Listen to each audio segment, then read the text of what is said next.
Bem-vindo a mais um vídeo. Meu nome é Adolfo Clair e o vídeo de hoje eu quero estar comentando. Uma pessoa comentou assim, falou: Nossa, Adolfo, eu fui lá ver o Olavo de Carvalho porque você indicou, e o cara foi lá e falou mal do luteranismo, falou mal do protestantismo num vídeo e não sei o que. Bom, o primeiro ponto que eu quero estar dizendo para vocês é: cuidado com as visões apaixonadas que vocês têm sobre alguns fatos históricos, sobre alguns fatos. Porque muitas vezes as pessoas têm uma visão, por exemplo, muito bonita do Che Guevara, que é o que se pinta, é o que se ensina. Assista Diários de Motocicleta. Assista Diários de Motocicleta. Depois eu quero entrar em Lutero. Assista Diários de Motocicleta. Aí você assiste, você pensa assim que o Che Guevara era um cara amorável. E aí quando você vê uma citação dele, ele fala que quer transformar pessoas em máquinas de matar. Tá entendendo? Se você falar de Che Guevara para uma pessoa que assistiu Diário de Motocicleta, ela vai achar que o Che Guevara é um herói. Que é o bichão. É o Che. Pessoas com camiseta do Che Guevara, assim, uma camiseta vermelha igual essa aqui, com o Che Guevara estampado. É isso que eles vão achar. Só que de fato, analisando historicamente, ele era assim? Não. A mesma coisa, às vezes a gente tem com Lutero. Lutero foi um grande homem. Eu respeito a história de Lutero. Porém, existem alguns fatos na vida de Lutero, e eu não estou falando aqui apaixonadamente,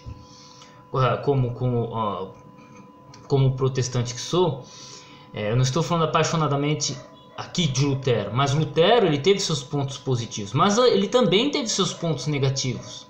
Não pense você que acompanha o meu trabalho aqui que Lutero só foi coisa boa. Não, Lutero também teve seus percalços, seus problemas. Ele mandou perseguir judeus, ele mesmo escreveu contra judeus, né? Lutero era um antissemita brabo, rapaz, tanto que alguns desses pensamentos foram utilizados pelos nazistas na Segunda Guerra Mundial, entendeu? Como base para dar suporte à perseguição. Apesar que eles usariam isso qualquer outra coisa também, não tem problema. Mas o fato é, Olavo de Carvalho ele é católico. Ele é um apologista católico. Isso não tem como negar. Isso não invalida ele como historiador ou como observador.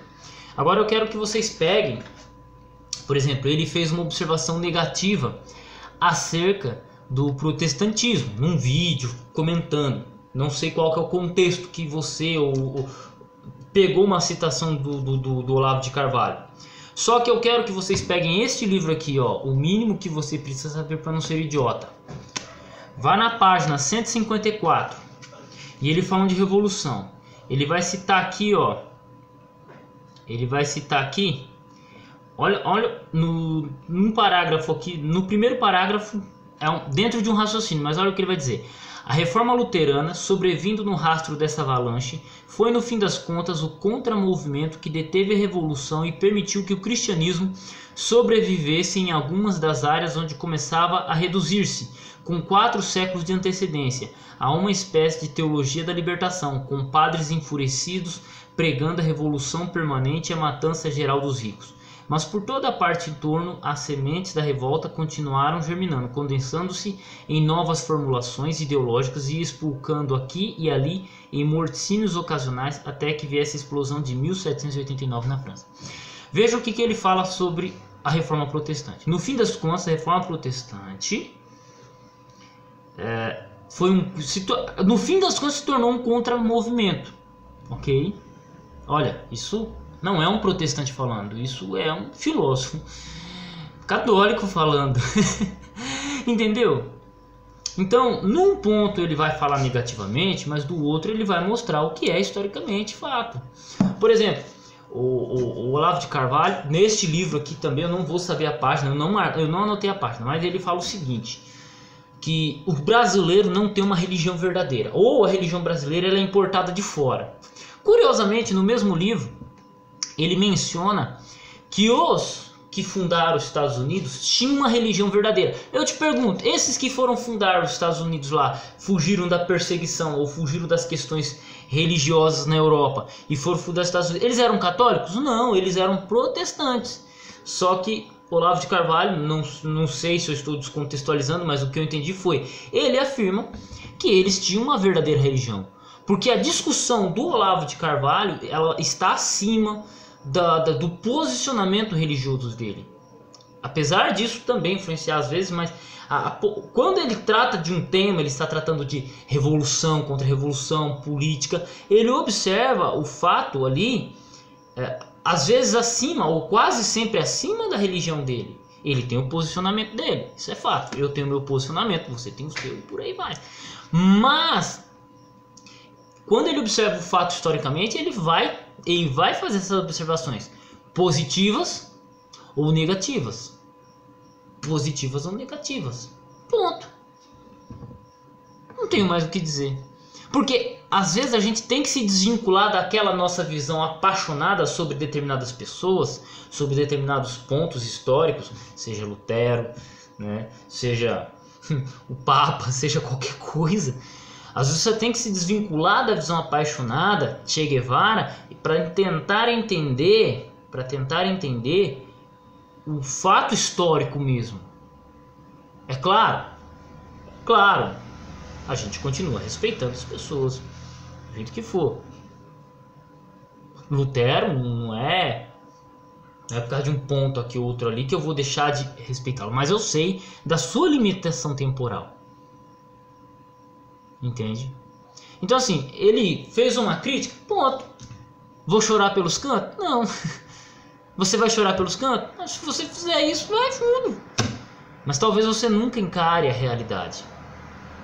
A pessoa que, se você chegar e falar que Che Guevara foi um desgramado, ficar brava, é porque ela nunca conheceu de fato quem era Che Guevara. A mesma coisa eu falo com Lutero. Olavo de Carvalho, ele sempre fala o seguinte: pergunte a si mesmo qual é a fonte da sua fé. Seja em Che Guevara, seja em Lutero, seja em Cristo, seja na Igreja Católica, seja nas igrejas protestantes, seja na Igreja Adventista, seja na Igreja Assembleia de Deus. Mas uma pergunta você tem que se responder: qual é a origem da sua fé? Qual é a origem da sua fé? Ele não está perguntando por que você crê, mas qual é a origem? Qual é a origem? E às vezes você tem que analisar do ponto de vista histórico e buscar do ponto de vista histórico. Ponto. Tente. Eu sei que é difícil, mas tente analisar um ponto por dois estudiosos que não gostam de si mesmos. Fala, Cinza. E aí, cara? Vem cá, vem cá. Vem cá, vem cá, vem ajudar eu a gravar o vídeo aqui. Já tô finalizando aqui. Esse aqui é o Cinza, ó. E aí, cara? E aí, cara? Como é que tá as coisas? Já vão dormir, né? Entende? Às vezes você tem que analisar e conhecer. Não ficar só estudando as pessoas, os personagens históricos, e aqui eu tô colocando todo mundo do mesmo patamar, colocando eles como seres infalíveis, como deuses, como pessoas.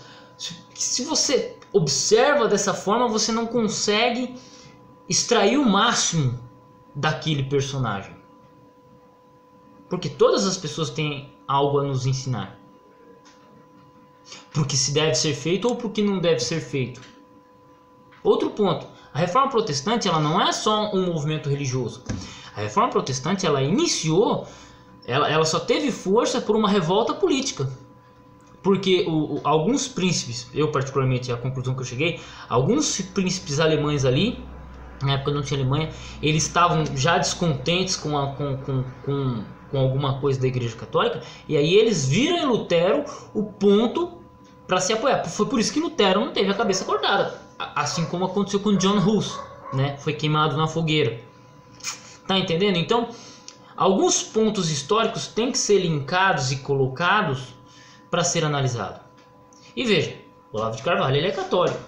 Em algum ponto ou outro ele vai criticar a Reforma Protestante, mas em outros pontos, assim como ele escreveu nesse livro aqui, ele não vai falar bem, mas ele vai falar: olha, no fim das contas, analisando historicamente, a Reforma Protestante serviu como um contramovimento ali que atrasou em mais ou menos 400 anos a Revolução Francesa.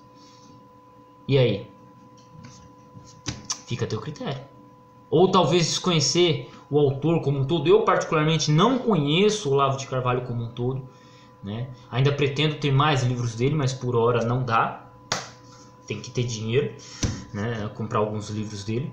Mas pretendo ler todos os livros dele. Quem sabe até fazer um curso de filosofia com ele. Porque é assim que funciona, a gente aprende com as pessoas. E as pessoas, elas têm seus pontos positivos e seus pontos negativos. As figuras históricas, os professores. Você não vai concordar com tudo que ele diz, mas você vai extrair tudo que é de bom. Tudo que é de bom. O que a gente aprende com o Che Guevara? A não ser igual a ele, cara. O que a gente aprende com Lutero? Que a gente tem que estudar hebraico e grego para traduzir nossa própria Bíblia. Basicamente é isso. O que a gente aprende com o Olavo de Carvalho? A pensar um pouco. A pensar um pouco. Coisa que nós brasileiros estamos com um pouco de dificuldade, né? Mas vamos levando. Deus abençoe seus estudos, Deus abençoe sua vida. Até o próximo vídeo. Espero ter contribuído. É assim que funcionam as coisas. A gente não concorda com todos os argumentos de todos, mas a gente extrai o que é bom. A gente retém o que é bom. E o Olavo de Carvalho tem muita coisa boa. E Lutero tem muita coisa boa. Mas há coisas que devem ser rejeitadas. Adolfo Clay tem muita coisa boa, mas também tem coisas que pra você vai ter que rejeitar. Ponto. E assim seguimos a vida. Até o próximo vídeo. Deus abençoe sua vida. E tamo junto no campo de batalha.